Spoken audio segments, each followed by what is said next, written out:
Hello and welcome to the Squeaky Bum Time Podcast with Mike and Laurent. It is Tuesday, August 9th. In this episode, United are back at being shit. Liverpool do the clop flop, and Holland and City announce themselves. But first, Mike, are you okay? And on a hyperbolic scale of 1 to a billion, how are you feeling about Spurs? Wow. Yeah, a lot to unpack there. To answer the first question, after 10 days of California and drinking with some of my best friends, and congratulating one of them on being married to his new beautiful wife, I am just doing the best I can. I am struggling. I caught a handful of matches this weekend. I'll tell you right now, that whole California Pacific time zone thing, not friendly, not compatible with the Premier League. Let me tell you that. The good news is, though, that because I was drinking and eating so much with my degenerate friends, that I had to get up and take a shit at 5 a.m., which was great. I got to watch most of the Liverpool match because of that. Awful. So that was awesome. That's a TMI. Angela, we didn't need to hear that from Mike. We're happy that you were at the show. Yeah, no, that's okay. That's where the line is. Yeah, and happy that you were at the San Diego Loyal game. San Diego Loyal, 4 points behind San Antonio. We're coming for you. We're going to be top of the league. We're going to win the league. But yeah, as far as how I feel about Spurs, holy moly. Well, actually, it was very, very, you've almost got, now you have a vintage Conte performance, right? And that was one of them, because what happened first? You conceded. So they're still there. Conte is dragging us through the mud that we have built and maintained for 15 years now almost. But he is the man who can, I think, bring us out of it. This is where the delusion starts. Get ready, everybody. But no, I think it was just funny, right? Because like I said, but to be fair, it was our friend, our favorite Southampton player, JWP. What a magnificent finish. What a man. I drafted him. He's on our team. I was happy he got the goal. He did the celebration. And I was like, all right, they are there. But then I think Southampton are Southampton. They're young. They're naive. They have Hasenhüttl. They're not good. And one of the sons that I may have to disown, not Stuart Armstrong. Yeah, I think it's Stuart Armstrong, who they got from the championship the year before, and he had scored like 25 goals. Yeah. I didn't realize the reason he scored all those goals is because Harvey Elliott was setting him up. I see. And they both left Blackburn, and now Armstrong is terrible, and he was the guy who was supposed to replace Ings. And I don't know why Hasenhüttl doesn't play Che Adams. I feel like he's bad.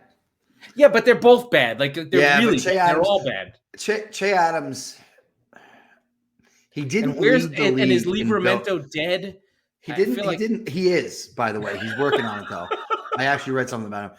The thing about Che Adams is that he doesn't lead the league in big chances missed in the last 2 years, because I've looked many times to be like, how the fuck could anybody miss more chances than him? But that's exactly it, right? Because he doesn't even get them. Right. Well, no, that's the thing. It's like percentage of chances missed. I can't confirm, but I feel like he would definitely be number one. And then it's the reason why you're like, Nathan Redmond is like 430. And why does he play? Because he has to. Because they have nobody else. Right, so Southampton are not the story here. JWP does it. It's really Spurs and Kulusevski.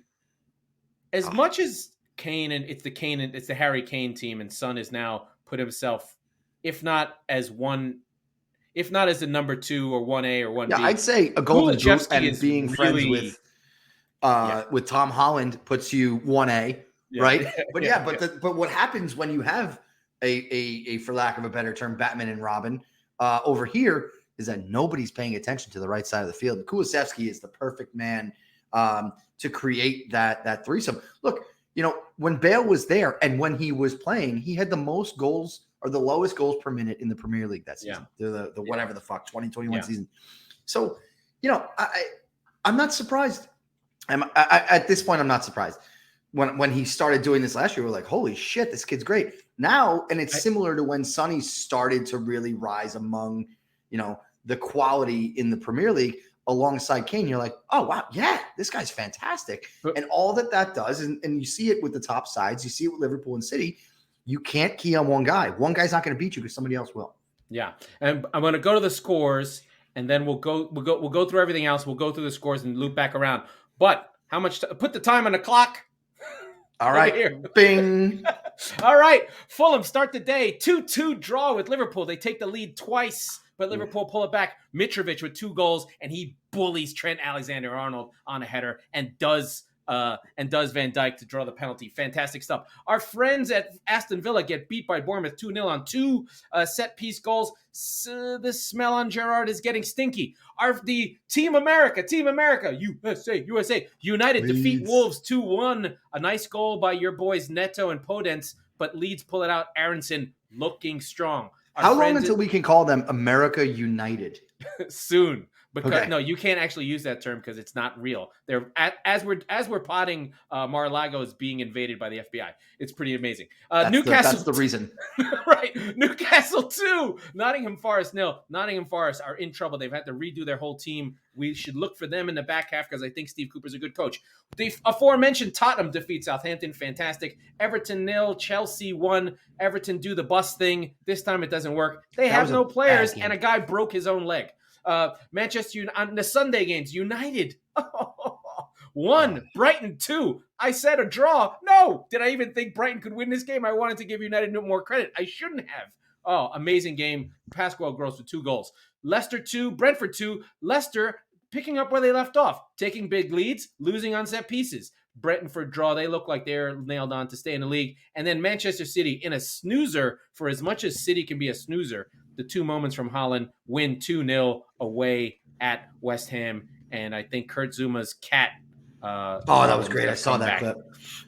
There was a couple of clubs. Yeah, those were a couple of clubs. We're going to start right there. I want to go to United, but we have to keep going from last season with Kurt Zuma's cat. For those who don't know, he beat the living shit out of a poor kid. A cat twice. Yeah, a kitten. Horrible. It's on video. It's just gruesome. And it's funny because there are many people in the world who don't like cats. I am one of them. But when I saw that video, everyone had the same unique reaction, I think. And mine was, get the bastard. Just fucking hurt him, right? Like, something bad needs to happen to this guy now. And it did. And so now, right. And so now, anytime he's got a knock or he's got a slight injury or whatever, which the opposing fans will always cheer, that's how your cat felt. And it's fantastic every time. So Zuma, that's how your cat felt. That was after That was after Erling Haaland just annihilated him. But I want to start with United. Yes. The more things change, the more they stay the same. This punter, whatever I am, got a lot of mileage out of Ole, and then we got a lot of mileage out of the Schadenfreude of the new coach who didn't do much either. And now we have Ten Hag. I'm starting to think that United just aren't good at all. Yeah. They're just bad. We have to go all the way back to last season when we both had them pretty high in our predictions. Yeah, we really liked what happened there. Yeah. And you had them in the top 4. I had them just outside, but certainly not to where they were. And then go back to March when we were like, they're going to be cruising in the top 4 race. We were wrong twice, as many, many, many others were. But what we kept saying, if you go back and you listen to the older shows, the archives in season 2, that they were just a good coach away. They have all the talent, all the pieces everywhere. And maybe that is true. And maybe that is still true. But man. Yeah, it's unreal. I mean, tough. I think it's a big job for this coach to come in and do. Yeah, I think the thing was, and I had Brighton for the draw. Little did I realize Brighton have never won in the city of Manchester. They did. This is their first win in Manchester ever.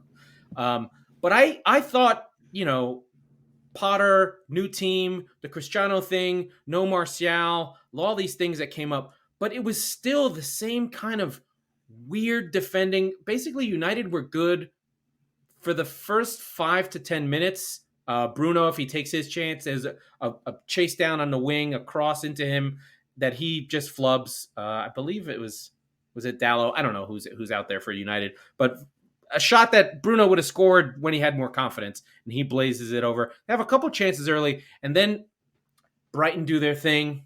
They start taking the ball. They start doing their thing. United essentially just, crisscrossing, like center backs crisscrossing to defend. Like, what the fuck is going on? Yeah. Lisandro Martinez really he's short. He looks small. Like you see him and you're like, wait a minute. Now I thought, maybe he's 5'9", but he's stocky. What if he showed up to He's tiny. Because he played for Ajax, but what if he showed up at United and it was just him sitting on somebody's shoulders in a trench coat signing the contract? Oh, like a Master Blaster? Yeah, well, like Vincent Adultman in BoJack, right? Yeah, so that's clearly just 3 kids in a trench coat. Like that was bad, and Gross scores the 2 goals. Danny Welbeck, it was turn back the clock night. He looked like, what's a good movement striker that you go? He had a Danny Ings quality, like, where the fuck is he going? He's doing everything. They're pressing Fred. The McFred-Tomine thing, they both can't pass. United can't get anything going. Second half, they're better because, little did you know, your boy Eriksson was playing in the false 9 because they have no strikers, which is weird. Mm-hmm. When Eriksson is just like, enough of this bullshit. I'm taking this game into my own hands. He drops deep, and all of a sudden they have a Pirlo, and he starts popping things around. And Rashford takes a couple shots, and Brighton aren't great. This is the thing about Brighton is they're not that good. And by the way, this is a club who just sold their 2 most valuable players. They sold $150 million worth of players over the last 2 years. Right, White, Basuma, and Cucurella. They had for a year, and they just made $70 million on him. Boom, no problem. Yeah. And his hair was the extra money because sure, you could see how that was going. When we're sitting here thinking about this game before, in the lead into the weekend, you go, United are on the up. They've got the Ronaldo mess and whatever, but I really am interested in the smoke that's coming out of the Ten Hag camp. Right? Nothing. I think it'll be good. And also, even if it's not at its best, which is perfectly fine, Brighton they're a cart with 2 wheels right now. Like they're losing stuff as they go, right? They're dropping water all the way down the street. Great coach. I cannot. No, Graham Potter is a fantastic coach. They got dominated by Danny Welbeck and Adam Lallana. It's not good. Okay? Danny Welbeck and Adam Lallana. 2 guys 10 years ago, you probably in their day were players that played at high levels. Welbeck at United when he was a teenager and in his early 20s. Then he had a good stint at Arsenal. Then he just couldn't seem to be healthy. Always a runner, always willing, a winning player, but a shit finisher. And I mean, he makes Raheem Sterling look like, Holland. Makes him look like Lewandowski. He's just not a good finisher. And then Lallana embodied early Klopp. Like Klopp really liked him and appreciated that he did all the pressing, but he was like, but he always got injured too. But they're still there. They're still doing all that stuff. And they just beat them. Like, no problem. It was easy. So United in crisis already. I think the thing is, and I haven't said this yet, so maybe this is a drinking moment. It's a weak link sport. And United have 2 weak links, Fred and McTominay. And it causes them, no matter how much... Right, and they're right next to each other, right? No matter how much money they spend in the front, you can't get the ball to them. It's the Chelsea problem. It's what I've said for except Chelsea are the other way around, right? The Chelsea has good guys in that spot now. Then, yeah. Well, not even because they've lost 17. I've said multiple windows that Chelsea continue to buy, and they're not even Lukaku. They buy the wrong guy. Yeah, but Werner wasn't ever really a striker. He was that converted, really fast striker that they just like. He's one of those off the left play in the middle, right? Yeah, he's like a better version of Bowen. Right. Lukaku, sort of the same thing, right? He always was a striker, but he had winger speed and tendencies and mentality, right? So so Havertz now, Pulisic, Ziyech is still there. All these guys they brought in the last 3 years. What would you say you're doing here, guys? Because I'll tell you what, Thiago Silva is still a very good center back, but he moves about as fast as I do. He was going to get got, and they just made a mistake because Everton aren't good enough. No. So then we have the other contenders. So we have United with a bad midfield who basically break their system. Liverpool's midfield was creaky. They had these games where Liverpool just don't do their thing. They're in Fulham. Fulham are fighting. The fighting Fulhams play really well. They're in the midfield's face.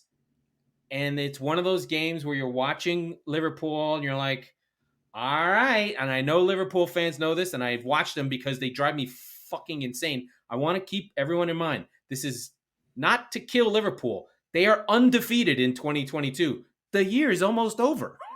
Sort of. So they're a fantastic team. but they have these games where things don't work. At Anfield, they find a way. On the road is where they get these draws where you're like, oh, they still have the fight. It's still there. They can still muck it up, but they had to bring on Nunez. They had to get things going. Trent Alexander-Arnold, whether he's the problem or not, whenever they give up goals, it's on his side because he's the weak link, right? That's fine. It's not to say that he's the worst defender or the worst fullback ever, but if you are going to score on Liverpool, it's going to be on Alexander-Arnold's side. And let's dig a little bit deeper into that, okay? Because I don't want us to be okay. Well, we are. We hate Liverpool. It's not the point. I don't hate them. Yeah, I said but that's not the point. Even if we did, we respect the shit out of them. Okay, so the point still is this: if I am playing Liverpool, I have to come up with some kind of a game plan against anything. That's not nothing. If I deem Trent Alexander-Arnold to be the weakest link in the Liverpool side, it's like everything has a best and everything has a worst, technically, right? Yeah. So theoretically, if I'm trying to build an attacking strategy to go after Liverpool to get points, regardless of where the fucking game is played, I am probably going to say, seems like he's a little suspect down the right wing. We should go with a left-sided attack. Right? Yeah. It just feels like it. So, yes, Trent Alexander-Arnold is going to be the starter for England, even though there's a ton of really good right backs. He's got tremendous quality, but we've said it many times in the show. He can be a liability at the back sometimes. Yeah, and then when you think, and then to juxtapose it is on the other side is the Van Dijk Robertson side, and nothing gets through there. That's like about as Fort Knox as a pair as there is, especially with Alisson, who he's the best goalkeeper in the world. Like, sure. The dude fucking saves that team goals that you're just like, what the fuck? Mm-hmm. So anyway, we have Trent Alexander-Arnold gets done on a back post. Mitrovic just eats him and just swallows him whole because he's about a foot taller. Headers in. They're up a goal. Salah pulls one back. I'm pretty sure that's the events there. So, no, all through the first half, Fulham are playing well. Second half, the changes come in. Harvey Elliott comes in. Nunez come in. Who knew that James Milner needed to come in to completely change his team? Then Nunez gets the goal, a lucky bounce off of him. Then, in the 72nd minute, Fulham think they're going to win this thing. Mitrovic draws a penalty. He fucking does Van Dijk. He does the fucking Fred Flintstone twinkle toes. Van Dijk clips him because he's on his heels. It's the worst defending I've ever seen Van Dijk do. I've seen worse. I don't know why he was backing off Mitrovic. What was he afraid of? I've seen worse, and it was against Harry Kane when he was on Southampton. It's not important. I just bring it up to my friends who like Liverpool all the fucking time. Anyway. He literally has not been dribbled past in 2 years. So just to give you a sense of how good it was more than 2 years ago. I believe it was 5. It's not important. Exactly. So he does clip him. Mitrovic finishes it, takes it, does his crazy. He does the Michu dance, and Fulham look like they're flying. And then Salah links up with Nunez on a flicked ball. Liverpool are good. They get their draw. But seeing as we know that Liverpool and City are literally a point apart over 3 years, these 2 points, the way things have been, the way the pressure is, the way these two teams react to pressure and push each other, it's going to be that 95 points again. And Liverpool are going to go, these are the points we can't drop because City's not losing more than 4 games. City's not drawing more than 5 games. Liverpool's not losing. They lost 2 games last year and still didn't win the league. So it's so hyper. Like, for these 2 teams, it's early, but this shit fucking matters, dude. I totally understand going into this game. You, as a theoretical Liverpool supporter, go, these are 3 points we have to have. In the bag, like, just done. What we have. Don't even think about it. But if you look at the performance, it was bad. Liverpool were lucky to get 1. Right? Absolutely. Because Cordova-Reid hit the post. Right. And so I think that there is a way that, you can't win the league in August and September. You just can't. But you as fuck can lose the league in August and September, which I think is kind of what you're getting at. But so I'm more concerned. It's just that the points matter. They all for these 2 teams, winning the Premier League is fucking hard. No, I understand. Try being another team. My thinking on this is not, I don't disagree with anything you said. What I'm saying is, if I'm more concerned if I'm a Liverpool fan, and I get that it's the first game or whatever, Nunez didn't even start. He will. I'm more concerned. They're done with Firmino. It's done. Well, I mean, now, sure, but like it's over. There's going to be enough games that he'll get in anyway. But like, I think that there's more concern for me if I were a Liverpool fan with the performance than the result, right? Yeah, because the result was a bonus. You should have lost. It just seemed out of nowhere. Like they were so good in the Community Shield. The fact that James Milner has to come on and gin this team up to be like, this is Liverpool. This is how we do shit is the problem. They're still probably a midfielder short.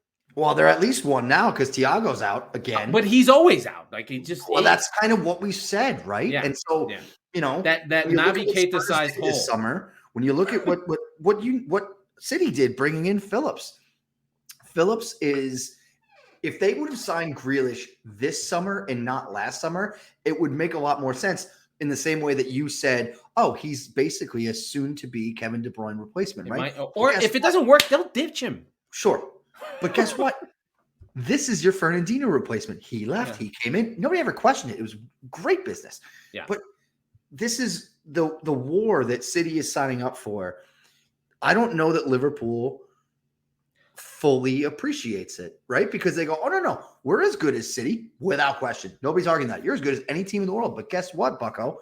You have to do this every 3 days for 8 months. So for years. Well, for years, right. So you literally have to go again. You have to do it every 3 days for 8 months. You get 3 weeks off. They all fuck off to their countries for 2 months, and then they come back tired, fat, and out of shape, and then you got to go again. Right? And then and Liverpool might be fine in a month, but because it really seems like, and this is exciting for someone like me who's a nerd and he's one of my sons. It is exciting to see that they are going to use Fabio Carvalho, who's 18 years old, who they got from Fulham on a regular basis. They need him. Like he may just be a guy, and Harvey Elliott, and we'll see what Klopp does with this. But for Liverpool, this is another one of these wake up calls, and I'm sure they're worried about it, and I'm sure they have concerns, and just like, damn, Trent Alexander-Arnold weak in the defense, not because he's a bad defender, he just is their weakest defender and makes them look really bad. Mm-hmm. And do they change the way they play? They probably don't have to. They only gave up 25 goals last year, and they still have Anfield. Anyway, but this has to be juxtaposed with where we're going next, which is my team putting to bed whatever sort of like, you weren't on the show, but Community Shield, City were a little disjointed, Holland didn't seem right, but all this, of course, all the bullshit, and it was just like, hey, is this going to be a problem? It's not going to be a problem. City again invented a new way of playing. Pep is a fucking lunatic genius. I don't know what the fuck he did this time, but are you ready for this? This time, double inverted fullbacks. I did say I didn't watch the game, but I was like, "What the fuck is he doing?" Double inverted fullbacks.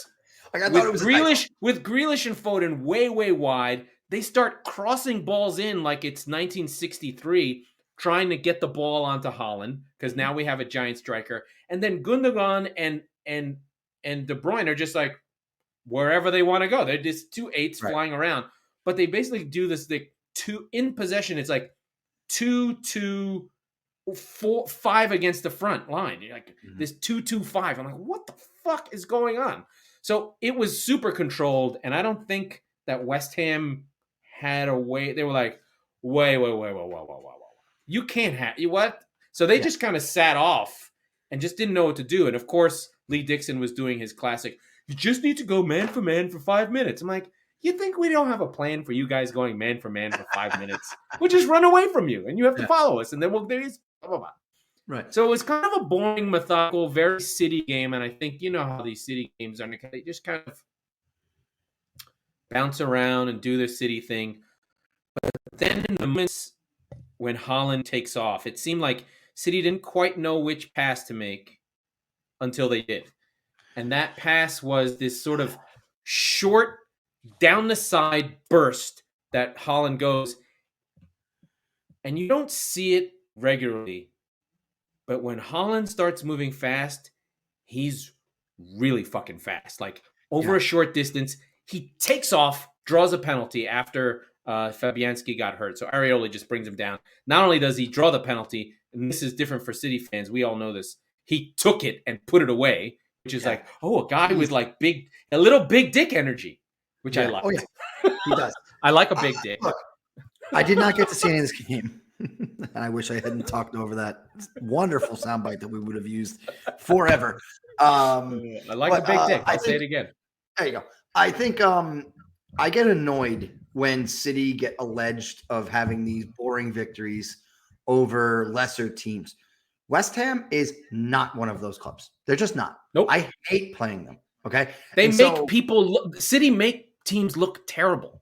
And that should be the talking point. Okay. Yeah. So, I played hockey in high school and I had a coach grab me one time, not like, you were talking about penises, but like I had him pull me aside and say, listen, like a lot of my jokes and humor, and it's true in the show too, are it's like self-deprecating. Right. And he used to be like, don't do that. At least not in front of other people, not in front of the coaches, because then if they're like, if he's making fun of him, like it kind of snowballs, and right. So like you kind of get yourself into these weird situations. You're easier to cut, basically, was the Oh, I see. So I kind of think about that in the terms of Manchester City. You shouldn't be like, it was a little methodical. It was like, no, we pulverize them into a fine fucking powder. That is the word that Robbie Musto used on the NBC Sport 2 Robbie's podcast, that they were pulverized. Like they got put in a blender and they just hit pulverize for 60 minutes. They just didn't know what hit them. The ball was just bouncing around and they just had it. And it was 90 degrees. And City were like, you know what? We're going to do this when we're ready. And then there's a moment. The second that West Ham tried to attack, bing, bang, boom, steal the ball, De Bruyne in the midfield by himself, Haaland takes off. And when I say that motherfucker is fast as fuck, he was gone. He just made Aaron Cresswell look like he wasn't there, or Tyreek Mitchell, young defender, was playing on the wing, but all the West Ham's defenders were hurt. He just went past him. And not even like he's on the shoulder and needs to cheat. He's not even playing offside. He's just like, I'm going to stand in front of you, and when I'm ready to go, I'm gone. Hey, and then the thing that was so happy now. The thing that I was so happy about is all I could think about was how often Sterling would make those runs and just miss with his chocolate leg, and he just puts it away. I'm like, oh God, this is so much better. And it's through the middle. It's just different. It's just like center forward play that I haven't seen. You know how it is. I know how it is. The Sonny runs where Kane just puts it in, but it's the Sonny runs I feel like they're more in space rather than these sort of like laser beam through balls that are in the middle. So basically what the difference, and there's an important distinction, is that Kane will drop deep, pick up the ball, but actually he won't even, he'll look at Son and he'll go pick up the ball and just throw it into an area, basically. Just right. But they're kind of lofted. This was like a Kevin De Bruyne laser beam through the middle. Yeah. If to make a football reference, if it was like a stop and stutter from a wide receiver where he just leaves the cornerback, like, what the fuck? Where did he go? and Kane just throws it into an area and boom, touchdown, right? Basically every time. Whereas this is surgical precision.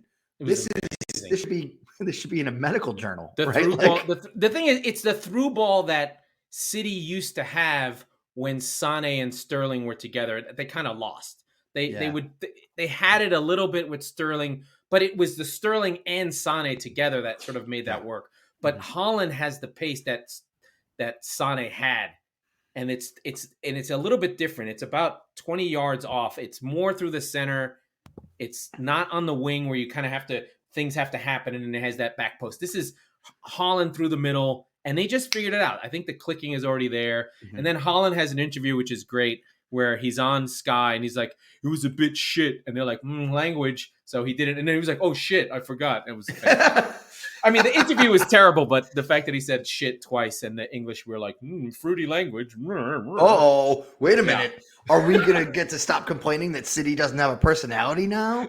Well, thank God. This is the thing. City do have a star. And I will say, I liked Foden was incredible. Grealish, I'm worried for him.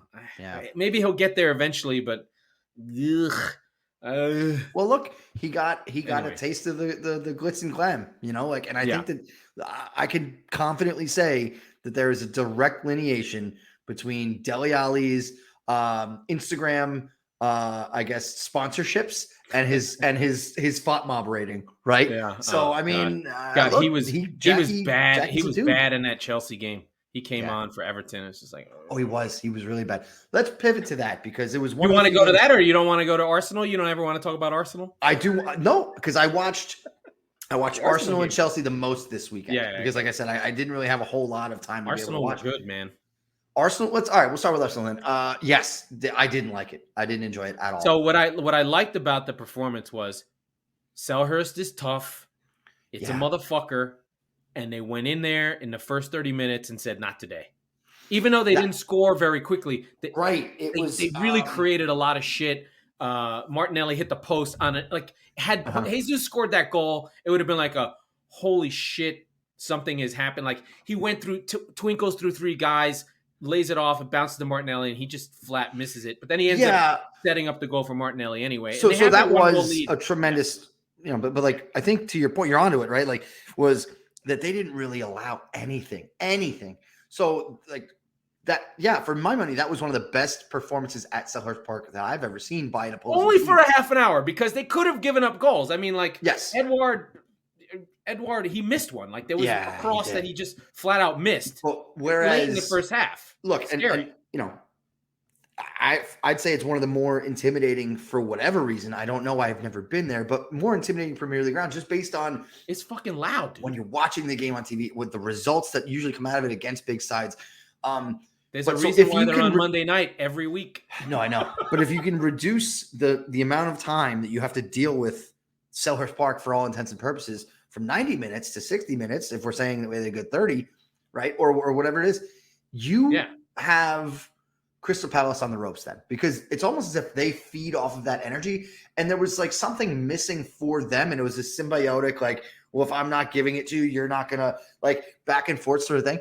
And then things they grow into the game a little bit more. But like, yeah, you're right. Like, it just, I didn't think about it until we were talking before this. I was like, Jesus, yeah, they really did just neutralize Selhurst Park, Yeah, and then I think, second half, they grew into it. It's typical Arsenal's young, but the thing that was good is that they were strong. And the other narrative out of this game is William Saliba looks like they've got their Van Dijk, their Diaz, their central defender that's just like, fuck, they've got a guy. Yeah, right. Sure. And I think Gabriel and White were good last season, but now they have another one. And the thing that and I'm not going to short shift Saliba's performance. What I really liked out of this game was Ben White, a goofy looking white center back dude. He was on Zaha. Zaha got nothing. Yeah. And I was like, is he going to be out there? Because when he played for Leeds, he used to play in the midfield, and Arsenal got him to be on the ball. Is he going to be one of their fullbacks? A big 6'2" fullback? I mean, they'll find a way. Like, they'll play the three, they'll play wingbacks. Arsenal got a second goal because what's his face? I can't remember any of these goddamn names. Was it Saka? Yeah, Saka just fired a ball off Gahey. I mean, it was a laser beam. Oh, that's right. Let's see if we can get this in. He almost knocked him out. Tried to kill him. Although, by the way, our friend Zuma did almost get killed by a shot from Holland. He took it in the face, like out cold. It was fantastic. So Arsenal do get their win. We'll see where they are, but this is like another thing. This is that thing that we've been talking about. Is just the growth. And I want to do that step back that we do. It's just like one of the things, and I think it's forgotten and it's lost of as we think about American sports, how we just fucking reload the dice. There's no go again, except a little bit in basketball. But then, like, teams fail and the guys all jump ship. You were seeing it with Durant. But the fact that you have to build. Arsenal's been on this project. Arteta's been now like year 3. He's got his guys. He had to deal with Aubameyang. The team's all young. They stripped it down to the bolts. Lacazette's gone. All the Wenger guys are gone, except for Xhaka somehow. I don't know how the fuck that guy's still there. And Pepe's still on the bench. Yeah, but they are building something, and it is happening, and it takes years. Or with Spurs, there was a build up with Pochettino. You had the bad window, and that you could almost see it in the moment, even though the decline wasn't at that season. Oh no, you could see it in the moment. No, we were all there. Like, guys, we're second place. What the fuck? City's not even good right now. What? Let's fucking go. August 8th. Yeah, August so 8th. they don't reload, and then they fall on the downside, and now the same players, the core is still there. It's still Dyer, it's still Kane, it's still Son. 4 years later, but now the investment has come in and they've reloaded, and now it looks like Spurs is on the up with the same group, really the same core of Lloris, Dyer, Kane. They just needed a new midfield, really. Right. So I think there are more similarities between what you just described in American sports. Not basketball being probably the outlier here, but I'll go to hockey. But you have it if the teams are done right, but not as much as by going to the done right, though, you start in a completely different place. You trade everything. You tank. You suck so that you can get what you hope is one wonder kid in 2 to 3 years in the top 5. Sucks. So no, the early creations of it and managed the Rangers, for instance, right? Like they had a couple of young players, the draft come all the way through, smart scouting, and then you go, hey, we're in Manchester, Artemi Panarin, come here for all of the money in the world, right? So there's ways to do that, but you're still sort of hamstrung. I think the important thing that's similar at the top is that I think of it like a conveyor belt, right? Like you have to reload as you're going. Yes, but you still have to sort of wait your turn, and it very well may never come. And I'll give you an example of that. Oh yeah, it'll never come. Right? Yeah, never. Tottenham were like, hey, City and all American sports, the conveyor belt analogy works because you work it until you just can't, and the salary cap eats you alive, and then you're back at the But bottom, thankfully, right? but what I'm saying is that we don't have a salary cap. Yes, you can just go. Still go through cycles. City and Chelsea both simultaneously were like, oh shit, and they fell off, right? And so Spurs were like, oh my goodness. Well, you also had Arsenal. You had a lot going on. We are. And then on the outside rail, this fucking runaway train called Leicester City comes flying in. But theoretically, that is theirs to lose, and they lost it. But I think that's sort of how the conveyor belt works in the Premier League. If you don't continue to reload, like you said, then you're fucked in wherever you're always going to be. We say this almost every show.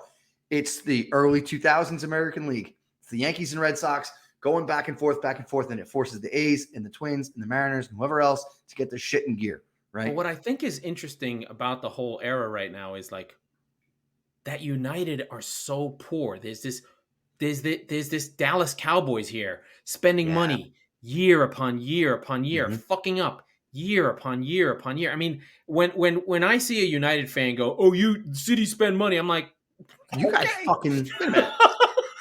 Okay. No, I mean, listen, there are many shades of delusional out there. Yeah. The United fan who doesn't think or gets to cry poverty because the City's just laughable. Oh, by the way, City's net spend this summer, Laurent, this summer has been good. Yeah. Well, but it's like plus 100. Yeah, it's really good. Yeah. Well, not Cucurella. No, we didn't have to spend on Cucurella. It's even better. No. Yeah. So, by the way, they got fleeced. We can go to Chelsea from here. Cucurella and Chelsea played Everton. Everton did the blue bus meetup. They did the whole thing. They went for the full thing. Everton. They did the whole thing, and they're in relegation fight mode with no striker. They only gave up the one goal, and I don't think Chelsea really created anything, to be fair. I watched that game. So they gave up the one goal. And Decore was just like, please give me a penalty. I did this before. I'm going to do it again. What are you doing, dude? So first of all, there's 8 minutes of stoppage time. Because a guy broke his own fucking leg. Yep, which was gruesome, and I don't even want to. But because Pickford got his fucking leg broken, let the ball go out. What are you doing? Yeah. So when you see there's that much extra time, you're like, there's gonna be a goal in extra time, and then you see, what do you know? Chelsea got a penalty. How about that? Right on the stroke of halftime there. But and it was funny because, for less funny reasons, or I suppose equally funny reasons, there was a long stoppage into the second half because, unfortunately, a fan they stopped the game for a fan. I got sick. That's weird. Strangely, again, it's so weird. Anyway, but I saw every second of that second half as when I tuned into it, and I just was marveling at the disinterest that Chelsea had in winning the game, which was matched only or bettered only by Everton's. They didn't give a fuck. That game was awful to watch. It was terrible. Yeah, really, really bad. Really bad. I was talking to friends who were Chelsea fans, and I was like, look, you can say bad things about your team. It's okay. You don't have to be a happy clapper. Let's be very clear about something. Everton are awful, and you guys don't have any interest in being here. I do want to shout out one player for Everton, and it's weird to say it, but Alex Iwobi is really good. Oh, I thought you were going to go Anthony Gordon. Well, Gordon we know, but Iwobi was the one that if you sort of think about United not having a guy to stitch things together, Iwobi's always stitching shit together. He doesn't mind. He'll get on the ball and he'll pass it out. The fact that, this team is bad or whatever, and McNeil and Anthony Gordon, they didn't have a striker or whatever, but I really watched him in the first half, and I was very impressed with Anthony Gordon, with Iwobi. And then the other thing that was impressive, and I thought about in this game in the context of how great teams collect players, and when you take a player out of that great team, what they look like. On the flip side, we know what Grealish looked like on Villa, but now we're seeing Raheem Sterling in Chelsea, and I was like, yeah, he can do a lot of stuff. You have to take, with obvious exclusions for probably De Bruyne and Diaz alone. Yeah. You have to take 10% of the value of any player on that team, at least, if you're going to sign him. You can't overpay for Raheem Sterling. You just fucking can't. Yeah, but what I'm talking about is like seeing Raheem Sterling in the context of Chelsea. You're going to get so much more out of him because so I wrote this to a friend. I'm going to see if this works with you. These guys are incredible solo artists, like jazz players who can do all this shit. But when you're on Manchester City, it's like, play that one note. You're in the orchestra. I'll point at you. The guy's $1 billion player. He just goes, like, my God. I see. When you're on Hussey, he can do lots of stuff, right? So Grealish, when he was on Aston Villa, could do all this stuff. On City, it's like, we stop doing all that stuff. Just get the ball, get fouled, get the ball, attack. Stop standing there and waiting to be fouled. So with Chelsea, all I saw from Raheem was like he's 15 yards lower. I mean, he drops deep 15 yards. He's taking the ball and going, which is so different because normally on City, he just had to make the runs and wait for the ball to come. But now he's dropping in, doing stuff. And he could go to score a goal, except some co-Ukrainian flag. Oh, Mikolenko. That one. He blocked it off the line. Yeah. Although Raheem, of course, didn't finish, which is totally okay. So you're saying the opposite of what I said. Yes, I'm saying the opposite. Yes. Yeah. Because look at Jesus. Now he's on Arsenal. He's going to have the run of the team. He's going to be like, oh, you can do all this other stuff that you weren't allowed to do. I worry about it maybe from a winger's perspective versus a striker, because a striker is going to get chances, maybe less chances than he would have at City, or maybe more because he is. They have a striker, right, and not a being a striker at City sucks. Half the time you're just you have to make runs. Yeah, but you being never a get winger, the ball. You've got 74 guys playing the same position. You've got that orchestra feel, right? Even when you do play, what would you say you do here? So, yeah, I get that. I didn't love Chelsea's signing of Sterling. Try to say that 5 times fast. Well, you'd assume they didn't need him. You're like, well, he's just a 10% better Werner. Yeah, exactly. He's just another winger who could stand there and be a schmuck. They got rid of Werner, so that's good. He's gone. Right. But so I mean, I think that's going back to the City argument though, and the orchestra analogy. I get what you're saying, and I actually hear it. But what I'm saying is that that whatever instrument is going to be fucking really out of tune for a pretty long time. Like, he's not just going to remember how he was at Liverpool 6 years ago or whatever it was, right? Like, yeah. So I think that, yes, does he still have that in the bag? Sure. But to bring him up earlier in the show, I think Dele Alli also? Yeah, technically. No, his is gone. His is gone. I know it is. I know it is. Even me. What the thing that's sad is that they should have just put him in as a 9 and just do your thing. Like, just get your head on the ball. For lack of a better answer, yeah, I guess you don't have try anything. There. Yeah. Yeah.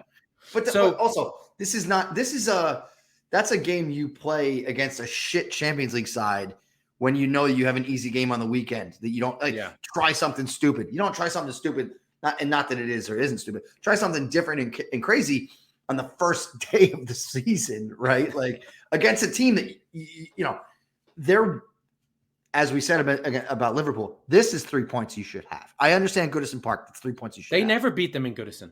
I know. I know in 10 years they said something like that. I was like, holy shit. But you know what? If you said that to me before last season, would that sound that crazy? No. Yeah, that's the point. That's how far Everton have fallen. Where you're like, I don't. By the way, I don't think they'll get relegated. They're too good. I do. I think. Did I? No, I think that? No. Let's see. No, they just made another signing. Tarkovsky makes a difference. I think it won't. Who keeps them up? It's not going to be Frank Lampard because he's going to get fired. No, and I was going to say we should start a new segment after next weekend's games called Hot Take Tuesday, and see like the first one's going to be like, Lampard's getting fired this weekend. Like something stupid and ridiculous, like a headline, like a newspaper headline. Yeah, I do want to go through some of the other teams and go through the number of scores because some of our favorite friends are out there. We have at home Leeds defeating Wanderers, Wolves. They win the XG battle, but that doesn't say much. I think Wolves were good. They did have Bamford. He sets up Aronson / not Aronson. It's an own goal for the win there. Looks like Podence and Hugh Wang, they score a goal. So it looks like Wang's going to be Wolves striker for now. Connor Cody is out there now in a back four. Yeah. So Connor Cody is actually going to Everton. So it's going to be Cody and Tarkovsky. And that's solid. That's a solid back. You're not going anywhere. Now you're not going top half, but you're not going down. Fair. Okay. On that Hwang note, one thing is that it seemed, and again, I was just trying to extrapolate what I could. I did not get to see much of the game, a little bit of highlights. It seems like it might be his benefit and Pedro Neto's lack of action potentially. So something that's as a sample size this fucking big, but let's keep an eye on that as we go further for Wolves.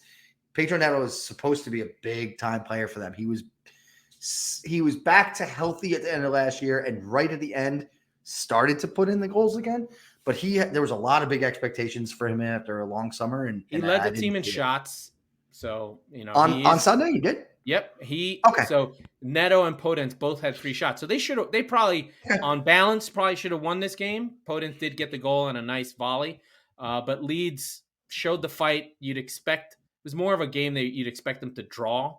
I don't like the complete rebuild of the defense. So Otto, Johnny's back in, Ain't Nori, no Bali, no Connor Cody. They're going with Nathan Collins, who they pulled up from.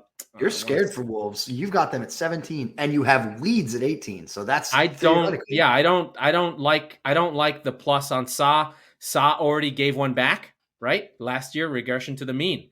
He gives up. I mean, the fact that if a guy gives up a goal in a near post, it's an automatic. You blew it, man. It was a fucking laser beam from Rodrigo. Yeah. But he got his hand to it low. If you're going to give up a goal near post.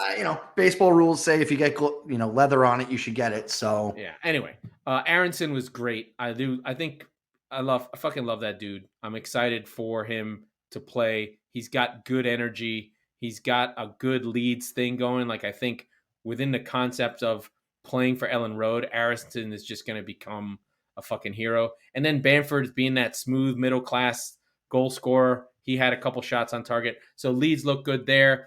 Somebody here said they really like Patrick Bamford in their season preview. That was you. I thought he would get injured again.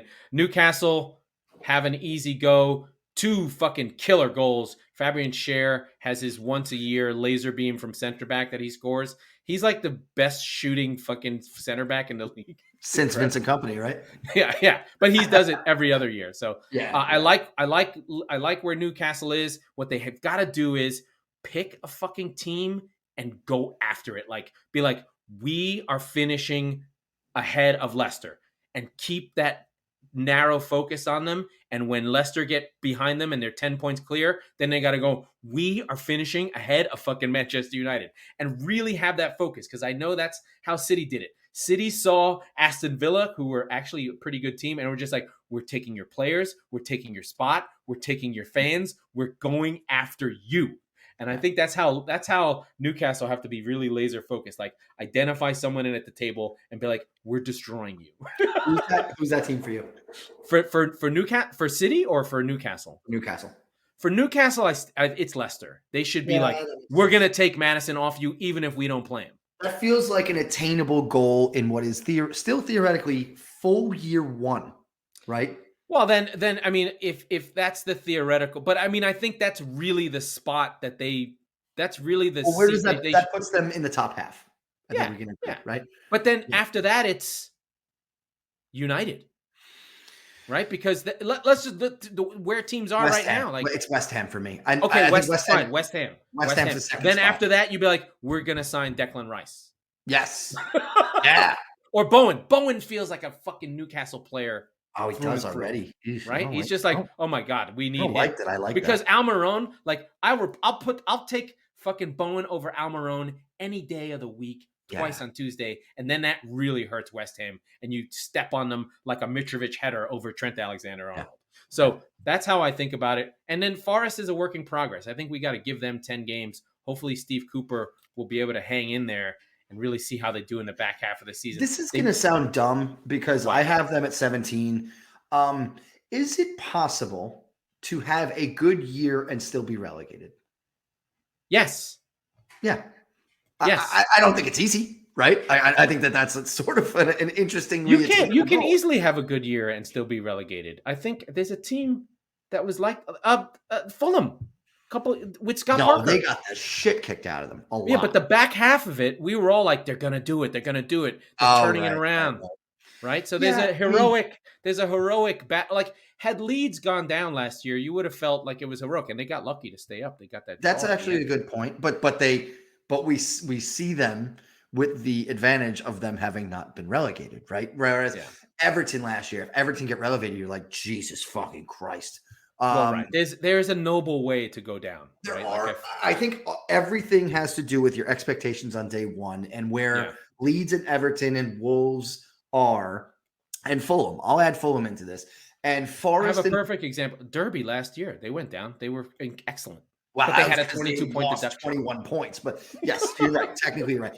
But my point is that I am rooting for Forest to stay up. I do not think that they will. Well, technically, I said I think they will. I don't.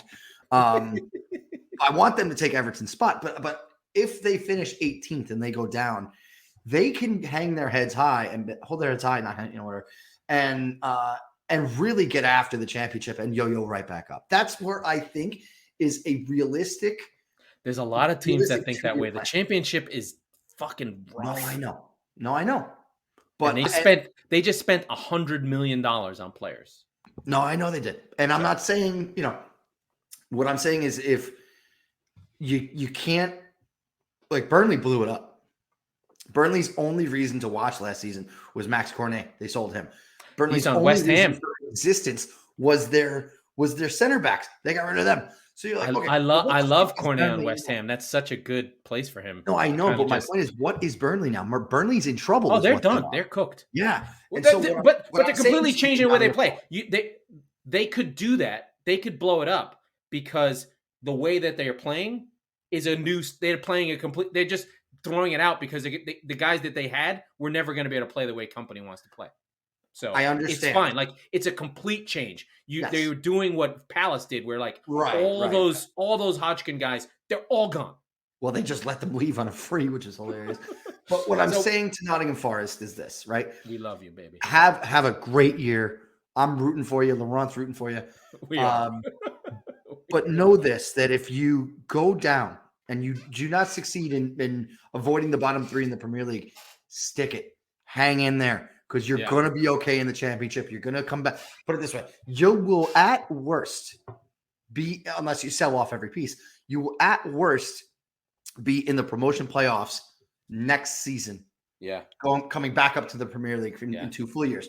So with that in mind, know that going in. Give it everything you got this year, but don't sell the farm if it doesn't go your way. Because I think that there's a sustainable something here. It's a good manager. Yeah. I do want to talk about another one of our friends that we love a lot, and that's Brentford, who now look like they feel like they have comebacks in them. They always have Ivan Toney. Even though, and we'll bundle these two together, even though Bournemouth got the win versus Villa, I still don't feel good about Bournemouth. They haven't done any moves yet. They got lucky because I don't know what the fuck Aston Villa are doing, but I know that Brentford have a fight in them. Like, they came back away down 2 goals. Now, Leicester yak fucking games constantly, but Ivan Toney showed something different. They have a guy who is going to play. I believe the goal scorer was with Josh Da Silva, who was one of their good players at the championship. He missed all of last season because he had a hip. Otherwise, they wouldn't have had those guys. So Da Silva comes in. He's almost like a new signing. He was there sort of growing into the team winger. Been at Brentford since he was 19, 2021. He's a 5-5, a 10-10 guy. And now he's going to be sort of growing into the Brentford side. So they have an extra dude to sort of take, hey, Mbeumo, if you fucking hit the post one more time, I'm going to punch you in the fucking face. Bournemouth, listen, and yes, absolutely pure luck on that. And we have a lot more questions. Here's how you know it was a surprising win. We have a lot more questions about Villa than we know things about Bournemouth after that game. So hold on a second. But to play devil's advocate, as you said about the Liverpool draw, you're only going to have so many trip ups and so much of a margin of error. Well, invert that argument. 3 points is 3 fucking points in the relegation. They're going to go home laughing and be like, we got this. Yeah. We feel amazing. And so if the number, we argued about the number last year for like 3 months, but we just kept saying we agreed with it, but we just kept moving the line back. So let's start high and move down this year. If the number is 42, right? But that's high. Shut up. If the number is 42, now you need 39. Right? Exactly. Yeah. I'm envisioning Major League when the Lou Brown the pieces of the dress, right? Yeah, that's exactly what it is. So you got 3. So God bless you, Bournemouth. Go get 39 more. Do I think you're going to? Nope. But it's fun to have them back. I always loved the old Eddie Howe Bournemouth teams, so I enjoy. Yeah. I mean, it's got and the thing is with Leicester, they don't have any new players. They're just sort of getting back their injured players. There's still Dewsbury Hall is an addition, a nice little player. They still have Ndidi. They're still working their way through. So I'm on a game behind. But what I was trying to talk about was Villa. Villa's got this Diego Carlos guy. They sort of have turmoil in terms of leadership. They sort of bench Mings and are just like, fuck off, you're out. Yeah. They're benching Ollie Watkins, which I think is a mistake, and trying to see what I don't think he knows what his best group is. There's a illogical kind of like, we have to play Coutinho no matter what. Yeah. And then I think there's a lot of pieces that I hope that Gerrard figures it out, but not playing Watkins is fucking weird to me. Yeah. Like really weird. I actually hadn't seen that. Now he did come on in the second half. We have this 5 sub. Right. We don't know what the 5 subs thing means. Well, it only means something. If there's a manager who's going to embrace it and be like, these are the 3. I'm using my front 3. They're going to run and press like mad, and every game we're switching out the same 3. No one's doing that yet. It's either that or do that with 2 sets of wing backs, like you could see Conte do, right? Like Conte would absolutely. They're doing all the running. Yes, it does fundamentally change the strategy from that. But what you need is 2 things. You need 4 bona fide Premier League fullbacks or 6, attackers, whoever you want. So maybe Chelsea. Maybe you shouldn't stop buying attackers. I don't fucking know. But but you're not going to have that problem if you're in the bottom half of the table. Like we're sitting here. But the thing is with Villa has the talent. Yes. Of a better team, and they're not deploying it correctly, right? Like they're trying to work in Leon Bailey. They're trying to work in Buendia. They got Boubacar Kamara. They've got guys, and you're like, what the fuck are they doing? Like, does Gerrard know what his group is? And I think that's a question that they have to figure out.